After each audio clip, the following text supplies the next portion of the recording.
Hello friends, स्वागत है आपनु मारा रसोड़ाना काठियावाड़ी स्वादमां। हूँ भावनाबेन राठोड। आज आपणे बनावीशुं गोळ केरीनुं अथाणुं परफेक्ट माप अने परफेक्ट स्वाद साथे।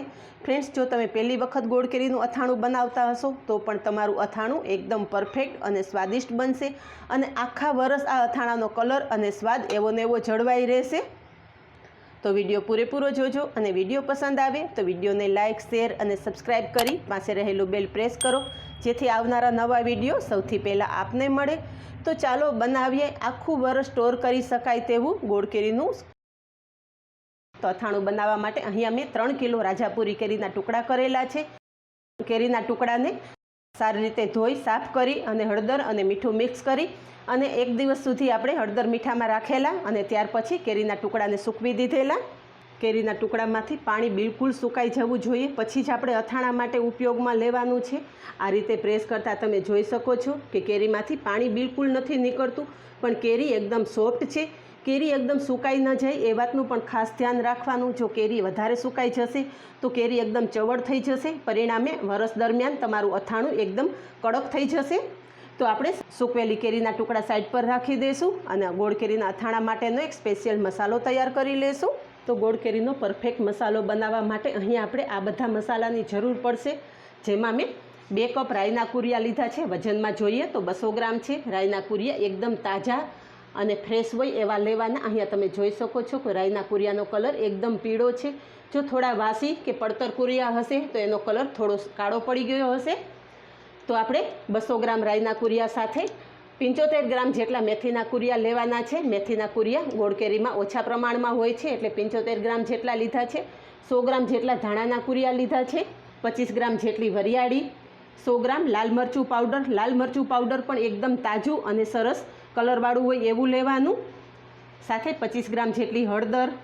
મીઠું આપણે ઓછું લેશું। મીઠું 2 ચમચી જેટલું જ લીધું છે કારણ કે ગોળમાં પણ મીઠાનું પ્રમાણ હોય છે અને આપણે કેરીના કટકામાં પણ મીઠું અને હળદર મિક્સ કરેલા હોય છે એટલે ગોળ કેરીમાં મીઠાનું પ્રમાણ ઓછું હોય છે। તો 2 ચમચી જેટલું જ મીઠું લીધું છે। સાથે 3 ચમચી જેટલા સૂકા ધાણા, 2 ચમચી જેટલા કાળા મરી અને સાથે 20 થી 25 લવિંગ અને 5 થી 6 ટુકડા મેં તજના લીધા છે। આ બધો મસાલો પરફેક્ટ માપ સાથે આપણે ગોળ કેરીનો મસાલો તૈયાર કરશું। તો મસાલો આપણે થોડો ક્રશ કરી અને ઉપયોગમાં લેશું જેથી કેરી સાથે મસાલો એકદમ સરસ ચોટી જાય। મિક્સર જાર લીધો છે અને મિક્સર જારમાં આપણે રાઈના કુરિયા ઉમેરી દેશું। રાઈના કુરિયાની સાથે મેથીના કુરિયા પણ ઉમેરી દેશું। બંને કુરિયા આપણે રફલી પીસી લેશું। જો તમે કન્ટિન્યુ મિક્સર ચલાવશો તો રાઈના કુરિયામાંથી તેલ અલગ પડી જશે એટલે ચાલુ બંધ કરતાં મિક્સર ચલાવી અને આપણે રાઈ અને મેથીના કુરિયા પીસી લેશું। અહીંયા રાઈ અને મેથીના કુરિયા પીસી લીધા છે। તમે જોઈ શકો છો કે એકદમ ફાઇન પાવડર નહીં કરતા મેં રફલી રાખેલા છે। તો પીસેલા કુરિયા આપણે એક મોટા વાસણમાં જ લઈ લેશું। જે વાસણમાં આપણે અથાણું ભેળવવાનું છે એ જ વાસણમાં આપણે મસાલો તૈયાર કરશું। તો બધા જ કુરિયા આપણે એમાં લઈ લીધા, મોટા વાસણમાં લઈ લીધા છે। હવે એ જ જારમાં આપણે ધાણાના કુરિયા અને વરિયાળી પણ પીસી લેશું। અહીંયા ધાણાના કુરિયા અને વરિયાળી પણ પીસી લીધી છે। એ પણ આપણે રાઈના કુરિયા અને મેથીના કુરિયા સાથે મિક્સ કરી દેશું। કુરિયા સાઈડ પર કરી દેશું। વચ્ચે થોડી જગ્યા કરી અને હળદર ઉમેરી દેશું અને હળદરની સાથે જ આપણે થોડી હિંગ પણ ઉમેરી દેશું। હળદર અને હિંગ મિક્સ કર્યા પછી થોડું ગરમ તેલ ઉમેરશું। આ રીતે હળદર ઉપર ગરમ તેલ ઉમેરવાથી હળદરનો એકદમ સરસ કલર આવે છે। બધું મિક્સ કરશું।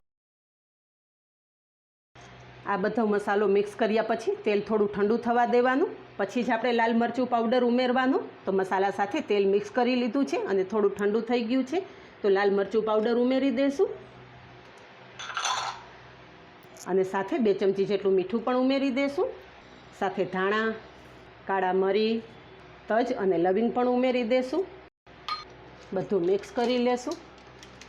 તો ફ્રેન્ડ્સ, આજ સુધી તમે તૈયાર મસાલાના અથાણા અનેક વખત બનાવ્યા હશે પણ એક વખત મારા મસાલા સાથે તમે અથાણા બનાવો, ખૂબ જ સ્વાદિષ્ટ અથાણા બનશે અને સાથે આખું વરસ અથાણાનો કલર અને સ્વાદ એવો ને એવો જળવાઈ રહેશે।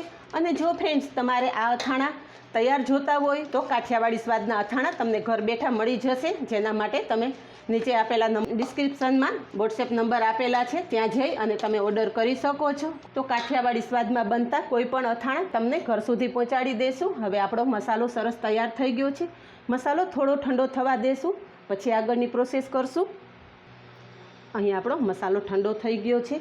3 કિલો કેરીનું આપણે અથાણું કરવાનું છે. 2 કિલો કોલ્હાપુરી ગોળ લીધેલો છે. અથાણા માટે આ રીતે કોલ્હાપુરી ગોળનો જ ઉપયોગ કરવાનો, પણ જો તમે ઈચ્છો તો દેશી ગોળ નાખીને પણ આ અથાણું બનાવી શકો છો.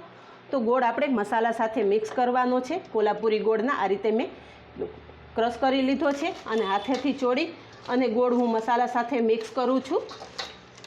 આ રીતે મિક્સ કરવાથી ગોળ એકદમ સરસ ઝડપથી મેલ્ટ થઈ જશે. ગોળ કેરીના અથાણામાં એકદમ ઓછા તેલનો ઉપયોગ કરો તો પણ અથાણું આખું વરસ સારું રહે છે. ખાટી કેરીના પ્રમાણમાં ગોળ કેરીમાં ઓછા તેલની જરૂર પડતી હોય છે. તો અત્યારે આ રીતે આપણે મસાલા સાથે ગોળ મિક્સ કરી દીધો છે. હવે ગોળ અને મસાલાને 2 થી 3 કલાક સુધી આ રીતે રહેવા દેશું અને વચ્ચે વચ્ચે એકાદી વખત ચોળતા રહેશું, જેથી ગોળ જેમ જેમ મેલ્ટ થતો જશે એમ એકદમ સરસ મસાલા સાથે મિક્સ થતો જશે. અહીંયા તમે જોઈ શકો છો કે મોટા ભાગનો ગોળ ઓગળી ગયો છે. તો ગોળ સાથે આપણે જે સૂકવેલી કેરી છે એ મિક્સ કરી દઈશું અને કેરીને હાથેથી ચોળી અને મસાલા સાથે મિક્સ કરી દઈશું, જેથી મસાલો એકદમ સારી રીતે કેરી સાથે મિક્સ થઈ જાય. અત્યારે તમને લાગતું હશે કે અથાણામાં બિલકુલ તેલ નથી. આ અથાણામાં આપણે બહુ ઓછા તેલનો ઉપયોગ કરીને બનાવેલું છે. જરૂર પડશે તો જ 1 વાટકી જેટલું તેલ આપણે ઉમેરશું, બાકી ગોળનો રસો થશે એની સાથે જ આપણું અથાણું પણ એકદમ સરસ લચકા જેવું થઈ જશે. અહીંયા તમે જોઈ શકો છો કે બધા મસાલા સાથે કેરી મેં સારી રીતે મિક્સ કરી લીધી છે. હવે મિક્સ કરેલું અથાણું સાઈડ પર રાખી દઈશું અને કલાક પછી વળી પાછું આપણે ચમચાની મદદથી અથાણું ઉપર નીચે કરી લેશું. અહીંયા બીજે દિવસે ગોળ કેરીમાં ઉમેરેલો ગોળ એકદમ સારી રીતે ઓગળી ગયો છે અને તમે જોઈ શકો છો કે એકદમ સરસ લચકા પડતું આપણું ગોળ કેરીનું અથાણું તૈયાર થયેલું છે. આ રીતે મિક્સ કરતાં તમે જોઈ શકો છો. તો આ ગોળ કેરીના અથાણામાં હવે આપણે તેલ ઉમેરવાની બિલકુલ જરૂર નથી. તમે ઈચ્છો તો આ અથાણામાં 1 વાટકી જેટલું તેલ ઉમેરી શકો છો, પણ આ ગોળ કેરીના અથાણામાં વધારે તેલની જરૂર નથી હોતી.